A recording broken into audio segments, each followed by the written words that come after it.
이제 우리 중학생들도 또는 고1 학생들도 이 단원 아주 잘해야 됩니다. 이제는 바뀐 교육과정에서는 대세입니다.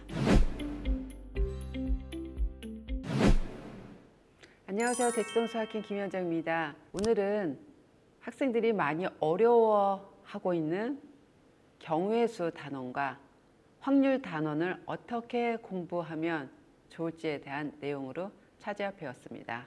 경우의 수가 많이 어렵죠? 중학교 2학년 2학기 때 뒷부분에 이 경우의 수와 확률 부분이 나옵니다. 근데 이 다시는 대부분 다 도형 단원인데 갑자기 도형 단위 다 끝나고 뜬금없이 경우의 수 단원이 나오니까 학생들이 약간 좀 적응을 못하는 경우도 좀 있습니다. 수학이 뭐 도형도 나오고 수식도 나오고 문제를 풀어야 되는데요. 경우의 수는 문제가 수식으로 되어 있는 것이 아니라 말로 되어 있습니다. 수학을 잘하려면 국어를 잘해야 된다. 국어를 잘 못하는 학생은 수학 문제 푸는데 어려움을 좀 많이 느낍니다. 그래서 수학 공부를 잘하려면 독해 실력도 있어야 된다. 참 할 게 좀 많습니다. 일반적으로 학생들이 수학 용어를 잘 모르는 경우가 너무나 많아요. 기본적으로 알아야 될 사항은 외워라. 그러니까 중학교 2학년 학생들 이제 2학기 때 뭐 맨 처음에 삼각형도 배우고 사각형도 배우고 뭐 평행사변형, 피타고 정리도 나오고 쭉 하다가 경우에 딱 나오면은 문제로 돼 있다 보니까는 좀 많이 어려워합니다. 자, 그런데 이제는 우리 학생들 이 경우의 수하고 확률 단원 공부를 이제 제대로 잘 해야 됩니다. 확통이 수능 과목으로 이제 되었습니다. 2025년 바뀐 교육과정부터는 확통이 모든 학생들이 다 봐야 되는 필수 수능 과목입니다. 현재는 선택 과목으로 되어 있기 때문에 확통을 선택하든지 미적분을 선택하든지 그렇게 선택 과목으로 되어 있는데 많은 학생들이 미적분을 선택을 하죠.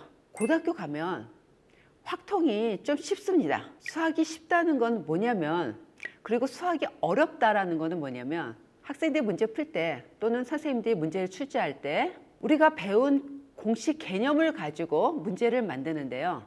확통은 그 범주를 벗어나서 문제를 만들 수 있는데 한계가 있습니다.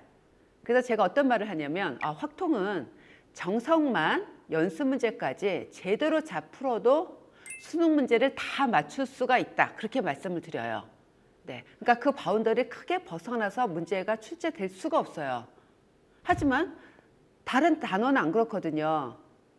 네, 배운 개념을 가지고서는 우리가 배운 유형을 벗어나서 문제를 많이 만들 수가 있기 때문에 어렵지만 확률 단원은 범주를 많이 벗어날 수가 없기 때문에 크게 어렵지가 않습니다. 하지만 맨 처음에 배우는 우리 학생들 많이 어려워하죠. 자, 책을 가지고 왔습니다. 제가 좋아하는 개념서, 개념 원리죠.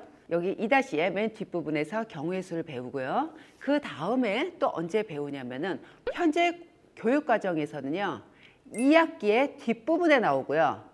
바뀐 교육과정에서는 이제 1학기의 중간 아랫부분, 횡렬 전에 나오게 됩니다. 그리고 완전히 독립된 과정으로 확률과 통계에서 경우의 수와 확률을 배웁니다. 이렇게 3번을 배우게 됩니다. 요즘은 이제 확통이 수능 과목으로 들어가다 보니까 이제 우리 중학생들도 또는 고1 학생들도 이 단원 아주 잘해야 됩니다. 자, 그럼 어떻게 해야 될까요? 자, 경우의 수 단원을 보면요. 공식이 2개밖에 없어요. 합의 법칙 또는 곱의 법칙. 기본적으로 베이스가 들어가는 거는 합의 법칙, 곱의 법칙밖에 없고요. 그 다음에 나오는 공식은 순열과 조합입니다. 자, 우리 중학교 때 2학년 2학기 때 처음으로 배우는데요. 이때는 여기서는 순열 조합 공식이 용어가 아예 안 나옵니다. 그러니까 이것을 말로 이렇게 풀어서 하려니 고등수학을 많이 가르쳤던 선생님은 굳이 그럴 필요가 없거든요. 그냥 중학교 2학년에서 배울 때 그냥 순열 조합 공식을 가르쳐주면 되는 겁니다. 그것이 똑같이 어디서 나오냐면 고등학교 가서 똑같이 배우게 돼요. 그러면 고등학교 와서는 그렇게 어렵지가 않아요. 왜냐하면 중학교 때 배웠던 내용이 똑같이 나오는데 중학교 때 배웠을 때는 그냥 말로 막 한 것을 갖다가 고등학교 와서는 공식을 사용하면은 순열이 P죠, 조합이 C죠. 그거 이용하면 답이 딱딱딱 다 나옵니다.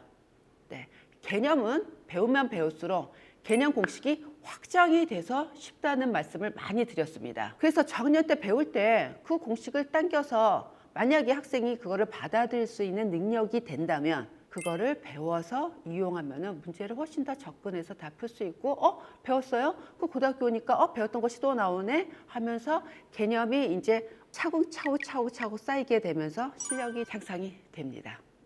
그러면 우리 학생은 왜 이렇게 또 어려워할까요? 학생들이 일반적으로 수학을요, 숫자로 되어 있는 것도 어려워하지만 말로 되어 있는 걸 굉장히 어려워합니다.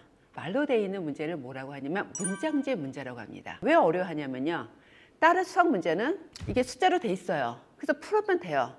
뭐 잘 푸는 경우도 있고 뭐 못 푸는 경우도 있지만 일단 푸는데요. 문장제 문제는 말로 돼 있는 거를 일단 어떻게 해야 돼요?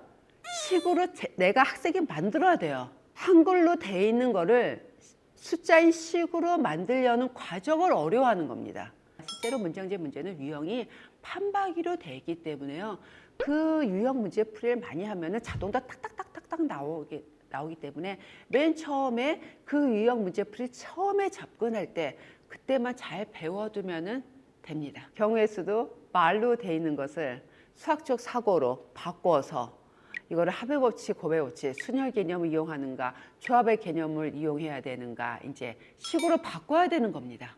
그러다 보니까는 어려워합니다. 보통 수학 문제하고 다르기 때문에 이렇게 됐습니다. 수학은 또 베이스가 독해를 따라가야 되는 게 맞거든요.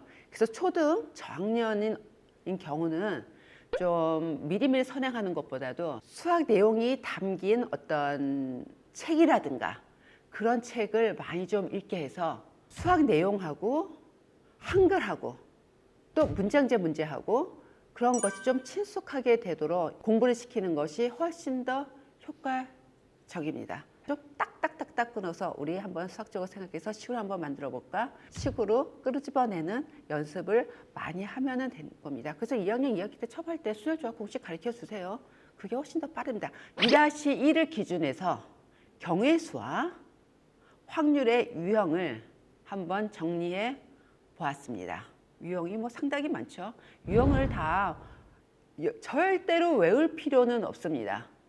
문제집이 다 이렇게 정리가 돼 있거든요. 미리미리 가르쳐서 정리하면 좋습니다. 경우의 수 문제를 다 풀 수 있으면 확률은요, 거기에 해당되는 분모의 경우의 수, 분자의 경우의 수 그냥 넣기만 하면 되는 겁니다. 물론 그 중에서 연속해서 꺼내는 확률의 경우, 연속해서 뭐 게임에서 이길 확률 뭐 이런 경우들이 있거든요. 이 경우는 또 유형에서 연습을 하면 되는 겁니다. 그런데 경우의 수에 그 문제풀이가 잘 안 돼 있는 상황에서 확률을 들어가면요, 일단 분모 분자에 들어간 경우의 수를 집어넣을 수가 없어요. 그래서 경우의 수를 먼저 잘 하면 확률은 그냥 좀 수월하게 풀 수가 있습니다. 유형이 쭉 정리가 돼 있는데요. 뭐 여기서도 보면은 적어도라는 말이 나오면 어떻게 풀어야 되는가, 동시에 일어날 확률, 확률의 덧셈하고 곱셈, 뭐 여러 가지 유형이 있습니다. 그 유형들 문제풀이를 하면은 그 수능 시험에서도요, 이 유형을 크게 벗어나진 않아요. 이 유형을 벗어나는 문제는 어떻게 푸느냐, 한 가지 방법밖에 없습니다. 그냥 계산하는 방법. 노가다 방법을 빨리 하려면은 일단 기본 개념이 돼 있어서 해야 됩니다. 이제는 바뀐 교육 과정에서는 확통이 대세입니다. 확률 단원의 비중이 분량이 더 많습니다. 우리 중학교 2학년 때, 2학기 때 경우의 수 확률 배우고, 그 다음에 고1 때 또 경우의 수 배우고요. 그 다음에 확통 단원으로 고2 올라가서 배워가지고 우리 학생들 수능에서 좋은 결과 나오기를 바라겠습니다. 그러니까 기본 개념을요, 중학교 2학년 때 미리미리 공부시켜 주시면서요, 유형별 연습을 충분히 하면은 됩니다. 자, 오늘은 학생들이 어려워한다고 해서 제가 경우의 수 확률 단원 준비해 왔고요. 다음에도 더 좋은 내용으로 찾아뵙겠습니다. 자, 지금까지 대치동수학인 김현정이었습니다. 감사합니다.